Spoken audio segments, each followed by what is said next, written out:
Tapi kadang-kadang di waktu yang sama kita mendapati sebagian kaum muslimin tidak merasa bangga dengan keislamannya. Oleh karena itu, secara berkala kadang-kadang kita perlu diingatkan dengan betapa besar nikmat Islam yang kita rasakan ini. Dan kalau perlu disebutkan apa keunggulan Islam yang itu membuat kita merasa bersyukur dan merasa bangga. Dipersembahkan oleh, disponsori oleh. Semoga Anda dan keluarga bahagia serta sehat selalu. Wa nasta'inuhu wa nastaghfiruh wa na'udzu billahi min syururi anfusina wa min sayyiati a'malina. May yahdihillahu fala mudilla lahu wa may yudlil fala hadiya lahu. Wa asyhadu an la ilaha illallah wahdahu la syarika lahu wa asyhadu anna Muhammadan 'abduhu wa rasuluh. Ya ayyuhalladzina amanu taqullaha haqqa tuqatih wa la tamutunna illa wa antum muslimun. Ya ayyuhan nasu taqu rabbakumul ladzi khalaqakum min nafsin wahidah wa khalaqa minha zawjaha wa batha minhuma rijalan katsiran wa nisaa wattaqullaha alladzi tasaaluna bihi wal arham innallaha kana 'alaikum raqiba.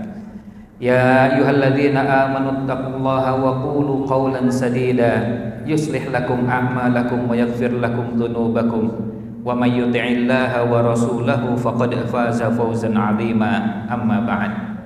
Fa inna asdaqal hadithi kitabullah wa khairul hadyi hadyu Muhammadin sallallahu alaihi wasallam wa syarrul umuri muhdatsatuha wa kullu muhdatsatin bid'ah wa kullu bid'atin dhalalah wa kullu dhalalatin finnar.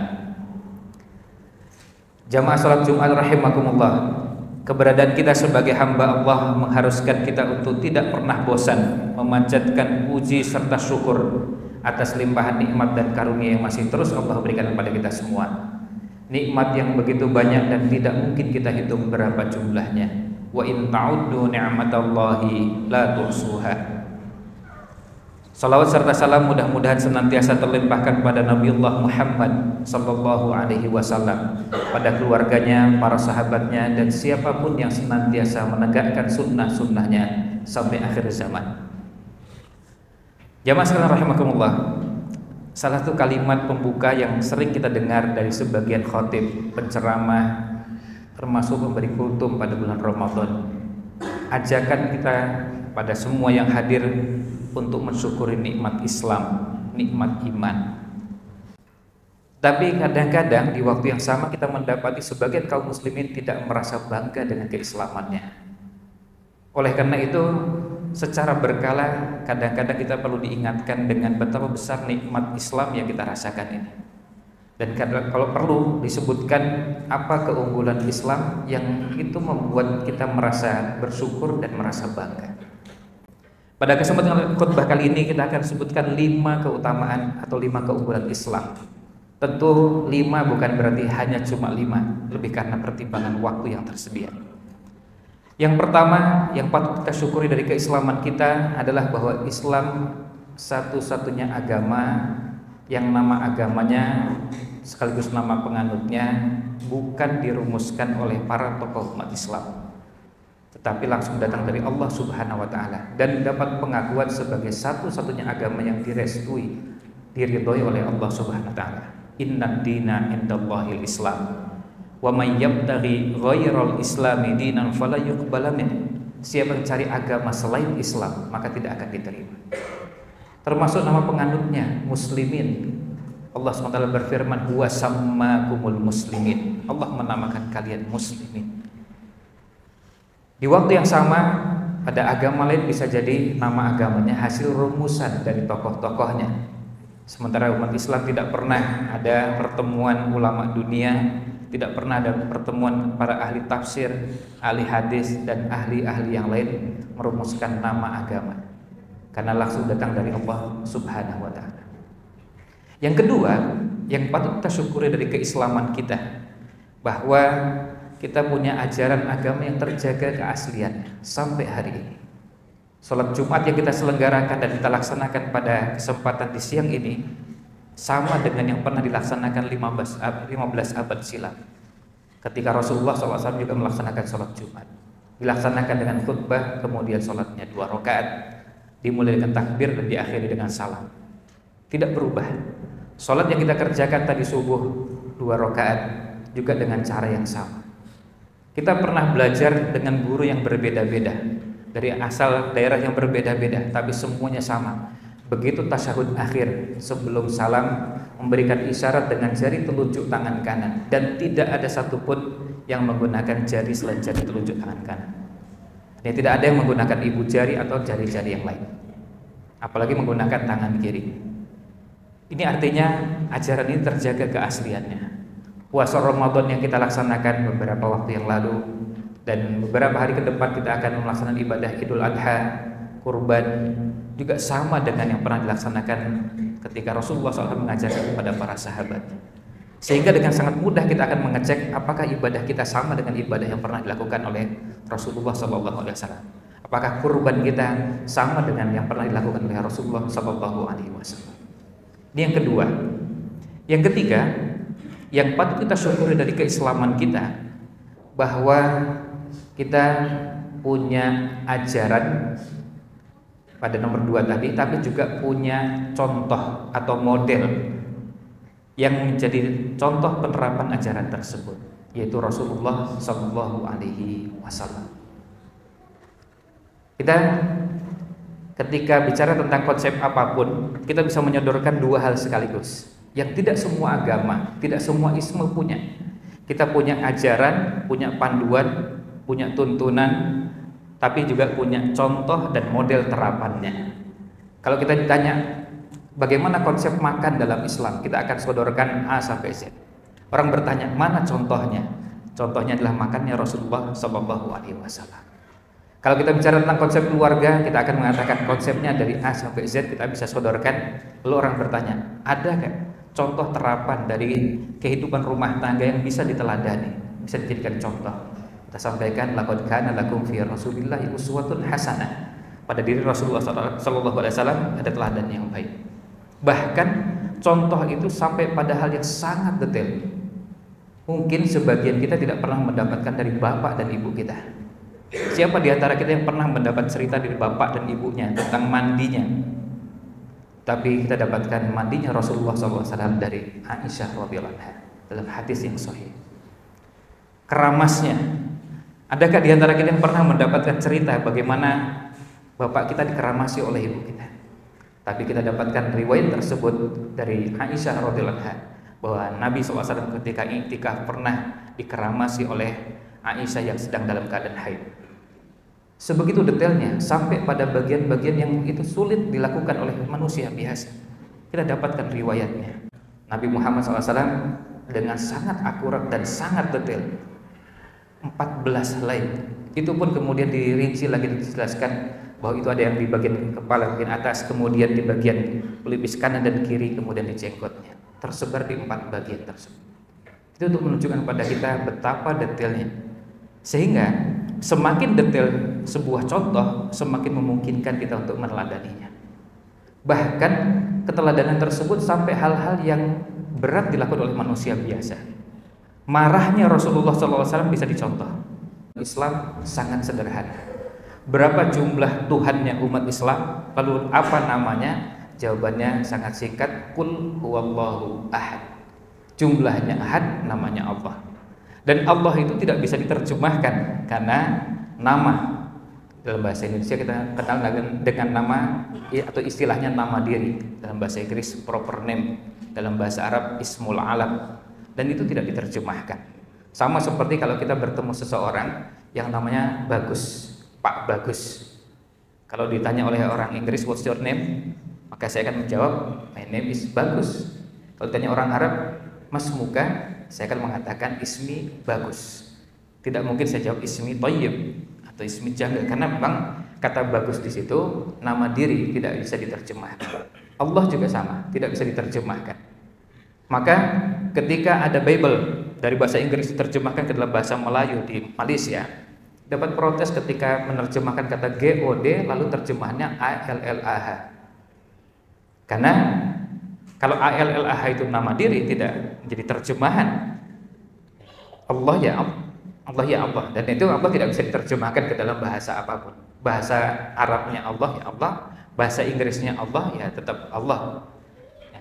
Dan kita bertemu dengan saudara kaum muslimin seluruh dunia menyebut Allah dengan cara yang sama. Ini yang patut kita syukuri, dan jumlahnya satu, sehingga yang lebih dari satu kesulitan menjelaskan tentang konsep ketuhanan. Misalnya ketika menjelaskan kalau Tuhannya lebih dari satu, apakah ketika mengerjakan sesuatu Tuhan bekerja sama atau ada pembagian tugas? Misalnya menurunkan hujan, ini Tuhan yang mana yang bekerja menurunkan hujan? Kalau bekerja sama, cara bekerja samanya seperti apa? Susah menjelaskannya, tetapi ketika Tuhannya cuma satu, penjelasannya sangat sederhana. Ini yang keempat yang kita patut syukuri dari keislaman kita.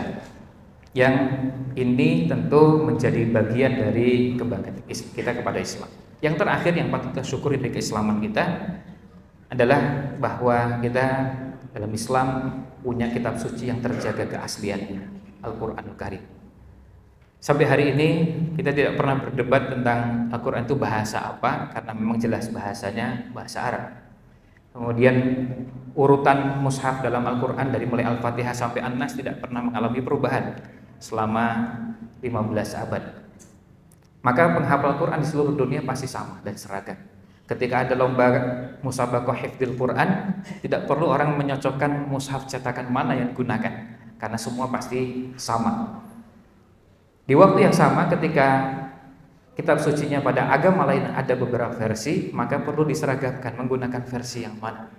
Bahkan kadang-kadang pada tokoh agamanya pun sulit untuk bisa menghafal kitab sucinya karena ada banyaknya versi.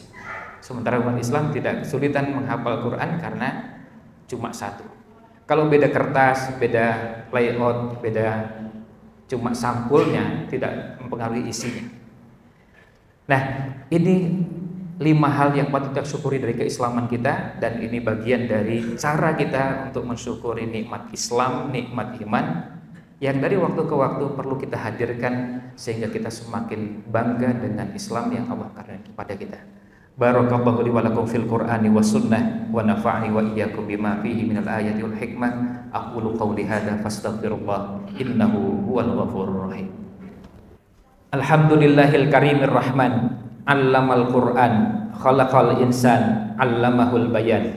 Asyhadu an la ilaha illallah wahdahu la syarikalah, wa asyhadu anna Muhammadan abduhu wa rasuluhu alladzi kana khuluquhul Qur'an. Ya ayyuhalladzina amanu taqullaha haqqa tuqatih wa la tamutunna illa wa antum muslimun. Seruan dan ajakan untuk bertakwa bukan hanya ada pada umat Nabi Muhammad sallallahu alaihi wasallam, tapi juga ada pada umat sebelum kita. Allah SWT berfirman, walaqad wasaynal ladzina utul kitaba min qablikum wa iyyakum anittaqullah. Sungguh telah kami wasiatkan kepada kalian, maksudnya kepada umat Nabi Muhammad SAW dan ahlul kitab sebelum kalian, seruan dan ajakan sama untuk bertakwa kepada Allah Subhanahu wa taala.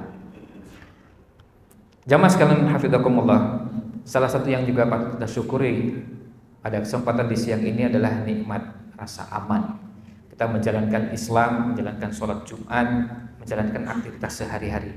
Di waktu yang sama, kita mendapati saudara kita di belahan bumi yang lain, di Gaza, di Palestina, di bumi Syam, mereka mengalami intimidasi yang melampaui ambang batas kemanusiaan. Bukan cuma genosida, tapi pembakaran, kemudian sampai menghilangkan nyawa dengan cara yang sangat biadab, dipenggal kepalanya, dan bentuk-bentuk penyiksaan yang sangat biadab luar biasa. Maka kalau kita melihat seperti ini, dalam syariat kita ada yang namanya fardhatul waqti atau wajibul waqti, kewajiban yang ada pada waktu tertentu yang tidak mungkin kita tunda. Saudara kita yang berada di sana tentu harus kita berikan dukungan, bantuan sesuai dengan kemampuan yang kita bisa lakukan. Kita tidak bisa berangkat ke sana karena ada kendala ini dan itu, tetapi ada banyak yang kita bisa lakukan. Yang pertama, kita bisa berdoa. Yang kedua, kita bisa ikut menceritakan, memberitakan apa yang sebenarnya terjadi di sana. Yang ketiga, yang juga kita bisa lakukan, dan ini semua kita bisa dengan mudah, yaitu melakukan boikot atau beralih pada produk yang jelas milik muslim dan tidak memberikan dukungan keberpihakan kepada penjajah Zionis teroris Israel.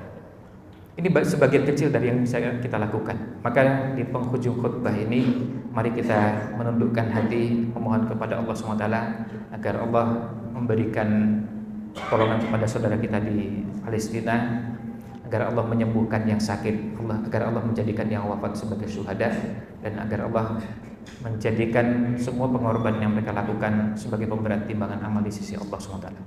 A'udzubillahi minasyaitonirrajim. Bismillahirrahmanirrahim. Alhamdulillahirabbil alamin hamdan yuafi ni'amahu wa yukafi mazidah. Rabbana lakal hamdu kama yanbaghi li jalali wajhika wa 'azimi sultanik. Allahumma inna nas'aluka wa nashhadu bi annaka antallah la ilaha illa antal ahadus samad alladzi lam yalid wa lam yulad wa lam yakul lahu kufuwan ahad. Allahumma ighfir lil muslimina wal muslimat wal mu'minina wal mu'minat al ahya'i minhum wal amwat. Allahumma harriril masjidal aqsa. Allahumma harriril masjidal aqsa. Allahumma harriril masjidal aqsa. Allahumma ansuril muslimina fi Ghazzah. Allahumma ansuril muslimina fi Filistin. Allahumma ansuril mustad'afina fi Ghazzah. Allahumma ansuril mustad'afina fi Filistin. Allahumma ansuril mujahidina fi Ghazzah. Allahumma ansuril mujahidina fi Filistin. Allahumma alaika bil yahudil ghasibin was-sahayinatil mu'tadin wa man awanahum ya rabbal alamin. Allahumma alaika bil yahudil ghasibin was-sahayinatil mu'tadin wa man awanahum ya rabbal alamin. Rabbana hab lana min azwajina wa dhurriyyatina qurrata a'yun waj'alna lil muttaqina imama. Rabbana atina fid dunya hasanah wa fil akhirati hasanah wa qina adzabannar. Subhana rabbika rabbil izzati amma yasifun wa salamun alal mursalin walhamdulillahi rabbil alamin.